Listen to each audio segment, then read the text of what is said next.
안녕하세요. 주주총회 최대 주주 황봉입니다. 우리 주주분들 택시 많이 이용하시나요? 저는 꼭 급할 때만 탄다고 타는데도 한 달 택시 이용료가 와이프한테 맨날 혼나요. 갑자기 무슨 택시 신세 타령이냐고요? 오늘은 바로 중국의 택시 이야기를 해보려고 하기 때문이죠. 혹시 디디 추싱이라고 들어보셨나요? 디디 추싱은 중국에서 차량 공유 모바일 앱을 서비스로 하는 회사로 이용자 수 약 5.5억 명, 하루 승차 횟수 약 3천만 회에 달하는 글로벌 최대 차량 공유 플랫폼 중 하나입니다. 역시 대륙의 클래스. 이렇게 디디 추싱은 중국 본토 시장 점유율 93%를 기록. 사실상 이 시장을 독점 중이라고 할 수 있는데요. 해외 업체들과의 제휴를 통해 1000여 개 이상의 도시에서 글로벌 차량 공유 시장의 약 80%를 커버하고 있는 아주 어마어마한 회사랍니다. 그렇게 꽃길만 걸을 줄 알았던 디디 추싱에게 문제가, 그것도 아주 큰 문제가 발생합니다. 다름 아닌 중국 정부에서 디디 추싱을 향한 철퇴를 빼든 거죠. CAC라고 불리는 중국 국가 인터넷 정보판 공실에서 공고를 내고 디디 추싱이 운영하는 25개 앱을 모든 앱스토어에서 제거하라는 명령을 내린 겁니다. 야, 디디 추싱, 니네 방 싹 빼!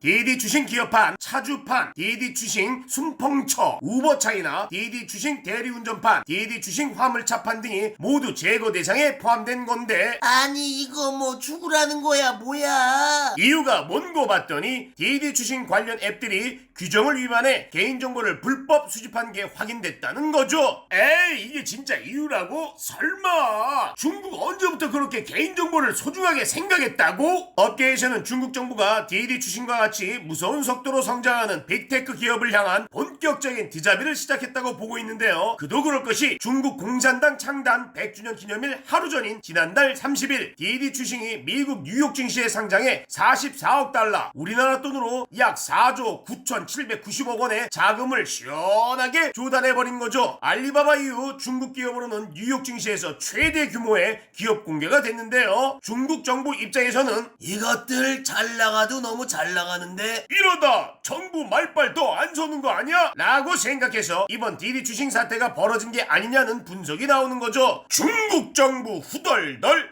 역시 철퇴도 대륙 클래스구만. 상장 직후에 홈그라운드, 중국 정부에게 철퇴를 맞은 디디 추싱. 빅테크 기업의 선두주자였던 만큼 앞으로 디디 추싱이 어떤 흐름을 보일지 우리도 두 눈 부릅뜨고 지켜보자고요. 이상 주주총회 최대 주주 황봉이었습니다. 주총.